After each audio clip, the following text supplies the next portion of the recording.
HOA Karen called 911 after I blocked her shortcut through my private farm. Maybe it was the way she glared at me from across the fence, or how she'd mutter under her breath every time I fired up my tractor. But looking back, I should have known Karen wasn't just your average nosy neighbor. No, she was something else entirely. It all started innocently enough. I'd inherited my family's farm, 50 acres of rich soil that had been in our family for generations. The old barn still stood proud, though its red paint was fading. Corn stalks swayed in the breeze, and the orchard was heavy with apples come fall. It was my slice of heaven, a place where I could feel close to my roots and carry on my family's legacy. But Karen? She saw things differently. From the day she moved in next door, it was clear she had other ideas about how things should be run around here. At first, it was little things. Complaints about the rooster crowing too early or the smell of fertilizer drifting over to her manicured lawn. I tried to be a good neighbor, I really did. Brought over a basket of fresh vegetables as a welcome gift. She took one look at those homegrown tomatoes and asked if they were organic. When I said they weren't certified but grown without pesticides, she pursed her lips and said she'd pass. That should have been my first clue. Soon, Karen's complaints escalated. She'd call the sheriff about noise violations if I ran the combine after dark during harvest season. Started a petition to ban unsightly farm equipment from being visible from the road. At town meetings, she'd stand up and rant about how farms like mine were lowering property values in the area. But it wasn't just the complaining that got to me. No, what really set my teeth on edge was the way Karen watched. Always watching. I'd look up from mending a fence and see her peering through binoculars from her second-story window. Motion-activated floodlights would snap on if I ventured too close to the property line after dusk. Once, I caught her leaning over the fence, scribbling furiously in a little notebook as she eyed my crops. "Just admiring your tomatoes," she said with a smile that didn't reach her eyes. "They seem to be doing so well this year. What's your secret?" I muttered something about good soil and hard work, but inside, I was seething. This wasn't neighborly curiosity. This was surveillance. The threats started soon after. Little notes left in my mailbox, warning that my days were numbered if I didn't clean up my act. Anonymous calls in the middle of the night. A raspy voice telling me to watch my back. I installed security cameras, changed the locks, started sleeping with one eye open. But nothing could have prepared me for what came next. The day I caught Karen red-handed trespassing on my land was the day everything changed. And let me tell you folks, it's a day I'll never forget. Before we go into that fateful confrontation, I want to hear from you. Have you ever dealt with a neighbor from hell? Someone who pushed the boundaries of what it means to be part of a community? Share your stories in the comments below. And if you're enjoying this tale of rural drama, don't forget to hit that like button and subscribe for more true stories that'll make your own neighbors seem like saints in comparison. Our story begins with the Smith family, proud owners of Sunnybrook Farm for 5 generations. John Smith, our protagonist, grew up learning the rhythms of farm life from his grandfather and parents. The 50-acre property has been a cornerstone of the local community for over a century, providing fresh produce and dairy to nearby towns. John's daily routine starts before dawn, tending to the animals and crops. His deep connection to the land is evident in every careful decision he makes to maintain the farm's legacy. The community has always appreciated Sunnybrook Farm's contributions, from hosting annual harvest festivals to donating produce to local food banks. Sunnybrook Farm boasts a diverse landscape. 20 acres of rotating crops, corn, soybeans, wheat. 10 acres of orchards, apples, pears, cherries. 15 acres of pasture for livestock, cows, sheep, chickens. 5 acres for the farmhouse, barn, and equipment storage. The farm plays a crucial role in the local ecosystem, providing habitat for native wildlife and maintaining soil health through sustainable practices. 3 years ago, Karen Matthews moved into the newly developed Oak Ridge Estates adjacent to Sunnybrook Farm. Initially, she seemed friendly, even complimenting the picturesque views of the farm from her back porch. As months passed, Karen's true colors emerged. She began lodging complaints about early morning rooster crows, the occasional waft of manure smell, unsightly farm equipment visible from her property, John attempted to address these concerns, explaining the realities of farm life, but Karen remained unsatisfied. Determined to improve the neighborhood, Karen spearheaded the creation of the Oak Ridge Estates Homeowners Association.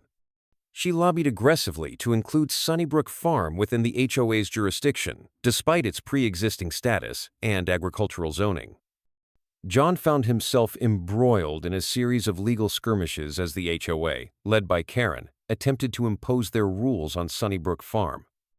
The farm's long-standing agricultural exemptions and zoning rights became a point of contention. Despite clear legal precedent supporting the farm's rights, Karen and the HOA persisted in their efforts to control Sunnybrook Farm's operations. As tensions reached a boiling point, one question loomed large. How far would Karen go to control a property that wasn't hers? The stage was set for a showdown between generations of agricultural tradition and the encroaching pressures of suburban development. As tensions escalated, Karen's behavior took a sinister turn. Late at night, when the farm was quiet, she would sneak onto my property through a gap in the fence. Security footage revealed her methodically inspecting my crops, jotting notes in her ever-present notebook, and occasionally helping herself to my hard-earned produce. Her petty thefts weren't limited to vegetables. Tools would go missing, and expensive equipment would mysteriously break.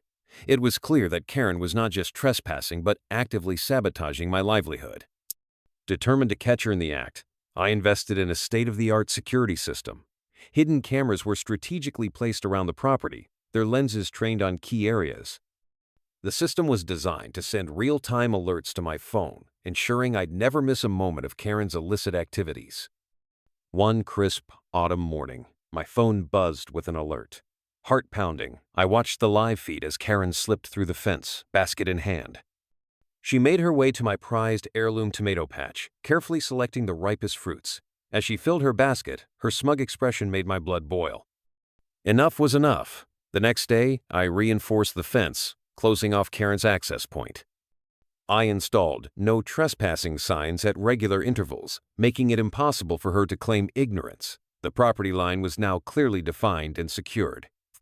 Karen's reaction was swift and furious. She stormed up to my front door, face red with anger, demanding I remove the eyesore of a fence. When I calmly refused, explaining it was within my rights to secure my property, she whipped out her phone and dialed 911. Her voice rose to a shrill pitch as she accused me of running an illegal operation on my farm. She claimed I was growing illicit substances, polluting the groundwater, and violating numerous zoning laws. It was a barrage of baseless accusations, each more outrageous than the last. Within minutes, 2 police cruisers pulled up to my farm.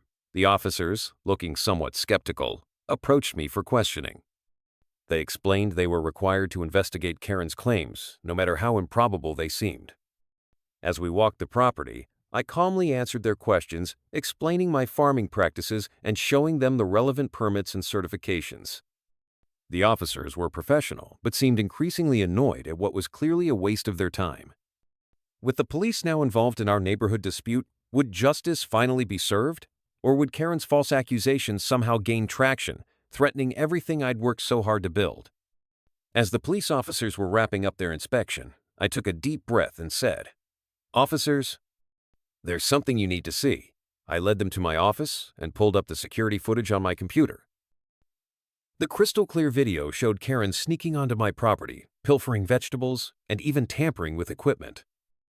The officers' expressions shifted from skepticism to disbelief as they watched. One of them turned to me and said, "Sir, why didn't you show us this earlier?" I explained that I wanted to give Karen a chance to come clean, but her false accusations left me no choice. Within minutes, the situation had completely reversed. The officers approached Karen, who was still waiting outside, her arms crossed and a smug look on her face. As they began to read her rights, her expression crumbled. "Karen Matthews, you're under arrest for trespassing, theft, and filing a false police report," the officer stated firmly. The charges were serious, each offense carrying potential fines and even jail time. As they led her to the police car, I couldn't help but feel a mix of relief and sadness. This wasn't how I wanted things to end, but Karen had left me no choice. News travels fast in a small town. By the next day, word of Karen's arrest had spread like wildfire.